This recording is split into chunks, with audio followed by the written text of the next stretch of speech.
નમસ્કાર. પછીનો મુદ્દો છે મિત્રો વૃત્તાંશ આકૃતિ. તો વૃત્તાંશ આકૃતિ કેવી માહિતી માટે દોરવામાં આવે અને કેવી રીતે? તો સૌથી પહેલાં વૃત્તાંશનો એક સામાન્ય અર્થ જોઈએ તો એવો થાય કે વર્તુળનો અંશ, મતલબ કે વર્તુળને એક સમિષ્ટ માની લેવામાં આવે અને આપેલી કુલ માહિતી જે એના પેટા વિભાગો છે એને વર્તુળના અંશના પ્રમાણમાં દર્શાવવામાં આવે તો ત્યારે એ વૃત્તાંશ આકૃતિ બને છે. અર્થ જુઓ તો કોઈ ચલની કુલ માહિતીના પેટા વિભાગોને, કોઈ ચલ એની કુલ માહિતી એના પેટા વિભાગને વર્તુળના અંશના પ્રમાણમાં દર્શાવવામાં આવે ત્યારે તેવી આકૃતિને વૃત્તાંશ આકૃતિ કહેવાય છે. સાથે સાથે માહિતી પણ જોતા રહીએ આપણે, ઉદાહરણમાં જે આપી છે તો વ્યાખ્યા સચોટ સમજાય. હવે અહીંયા વિભિન્ન જે વસ્તુઓ આપી છે એને આપણે ચલ ગણીએ, એની કુલ માહિતી, અને એ પણ શેમાં છે? જુદા જુદા પેટા વિભાગોમાં. હવે એને જ્યારે આપણે વર્તુળના અંશના પ્રમાણમાં દર્શાવીએ તો ત્યારે એ વૃત્તાંશ આકૃતિ કહેવાય. તો મિત્રો વર્તુળનું ક્ષેત્રફળ કેટલું ગણાય? ધોરણ 11માં આપણે શીખ્યા, અને આ તો સામાન્ય માહિતી છે. 360 અંશ એટલે ચલનું કુલ મૂલ્ય કેટલું ગણાય? ચલનું કુલ મૂલ્ય 360 અંશ.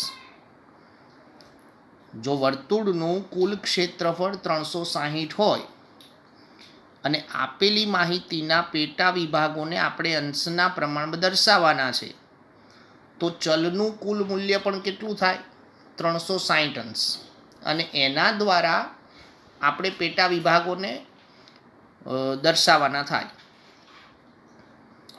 તો 360 અંશ લેવાનું અને માહિતીના પ્રમાણના આધારે, માહિતીનું પ્રમાણ તમે જુઓ ધ્યાનથી, તો 20%, 5%, 30%, 30%, 15% એ પ્રમાણે આપેલું છે. વૃત્તાંશ પાડીને તેના પેટા મૂલ્ય શું કરવાના હોય? દર્શાવવાના હોય. મતલબ કે આપેલી માહિતીના આપણે પેટા વિભાગોના વૃત્તાંશ શોધવા પડે. જે પેટા વિભાગો આપ્યા છે તો એના વૃત્તાંશ શોધવા પડે. તો વૃત્તાંશ શોધવાની રીત અથવા સૂત્ર: વૃત્તાંશ બરાબર પેટા મૂલ્ય ગુણ્યા 360 ભાગ્યા કુલ મૂલ્ય. એક વાત ચોક્કસ ધ્યાનમાં રાખજો અહીંયા, કે જ્યારે આપેલી માહિતીનું કુલ મૂલ્ય 100 થતું હોય તો ત્યારે જ વૃત્તાંશ આકૃતિ દોરી શકાય છે. અહીંયા આપણને ટકાવારી ખર્ચ આપ્યો છે બીજી કોલમ, તો એનો સરવાળો 100 થવો જોઈએ તો જ આપણે વૃત્તાંશ આકૃતિ દોરી શકીએ. ઉદાહરણ જુઓ હવે, તો જુદી જુદી વસ્તુઓ પાછળ એક વિદ્યાર્થી દ્વારા વપરાતા તેના ખિસ્સા ખર્ચની ટકાવારી. હવે આપણને વિભિન્ન વસ્તુઓ આપી છે ચલના સ્વરૂપમાં, ટકાવારી ખર્ચના સ્વરૂપમાં, એની સાથે એના પેટા વિભાગો છે. બાજુમાં આપણે વૃત્તાંશ ગણતરી બતાવી છે. સૂત્રનો ઉપયોગ કરવાનો. ધારો કે ચોપડીઓ, તો ચોપડીઓ પાછળનો એનો ખર્ચ છે 20%, ટકા બોલાશે.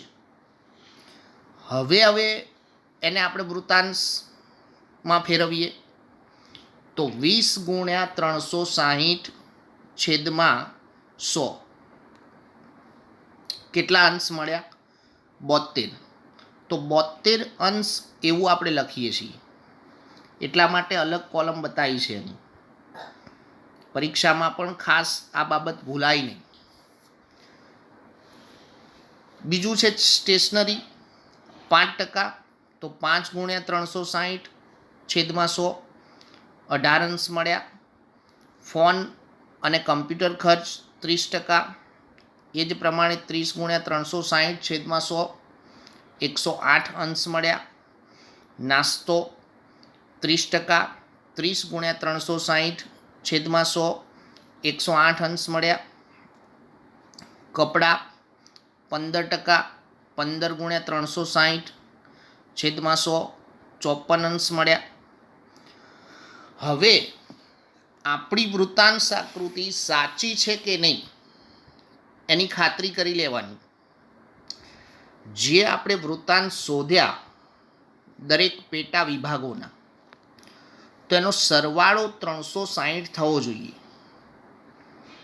ટકાવારી ખર્ચ તો આપણને આપેલો જ હતો, એ 100 હોય તો જ વૃત્તાંશ આકૃતિ બને. પણ આપણે જે વૃત્તાંશ શોધ્યા દરેક પેટા વિભાગોના, એનો સરવાળો કેટલો થવો જોઈએ? 360 અંશ. કેમ કે વર્તુળનું ક્ષેત્રફળ 360, એના આધારે આપણે દરેક પેટા વિભાગોને અંશના પ્રમાણમાં દર્શાવવાના છીએ. હવે આપણી પાસે કોણ માપક તો હાલ છે નહીં. મેં કોણ માપકનો ઉપયોગ કર્યો છે અને એના આધારે કોઈ એક કેન્દ્રબિંદુ લઈ 180 અંશ ઉપર, 180 અંશ નીચે, એટલે આપણું ટોટલ વર્તુળ બની ગયું કેટલા ક્ષેત્રફળનું? 360. વર્તુળનું કુલ ક્ષેત્રફળ એટલે કુલ મૂલ્ય 360 અંશ મળ્યું આપણને. વર્તુળ આપણે દોરી દીધું. હવે એક એક માહિતીના આધારે આપણે કોણ માપકનો ઉપયોગ કરવાનો અને એટલા અંશનો પેટા વિભાગ દર્શાવવાનો. તો પહેલો પેટા વિભાગ કેટલા અંશનો બતાવ્યો છે? 72 અંશ. કેટલો ટકાવારી ખર્ચ? 20. બીજો પેટા વિભાગ કેટલા અંશનો બતાવ્યો? 18 અંશ, 5% ખર્ચ. ત્રીજો પેટા વિભાગ 108 અંશ, 30% ખર્ચ. ચોથો પેટા વિભાગ 108 અંશ, 30% ખર્ચ. પાંચમો પેટા વિભાગ આપોઆપ મળી જાય, 54 અંશ, 15% ખર્ચ. હવે આ જે 5 પેટા વિભાગોમાં આપણે વર્તુળના અંશના પ્રમાણમાં જે માહિતી દર્શાવી,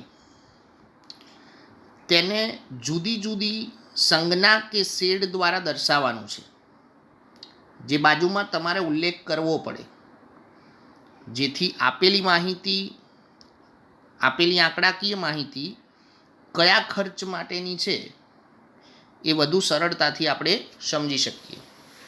તો આ પ્રમાણે મિત્રો વૃત્તાંશ આકૃતિ કોણ માપકનો ઉપયોગ કરી અને દોરવામાં આવે. ખાસ ધ્યાન એ રાખવાનું, વૃત્તાંશ શોધવાનું સૂત્ર ભૂલાય નહીં. આપેલ માહિતી એનું કુલ મૂલ્ય કેટલું લેવાનું છે? 100. કુલ મૂલ્ય 100 હોય તો અને તો જ વૃત્તાંશ આકૃતિ દોરી શકાય. પ્રણામ.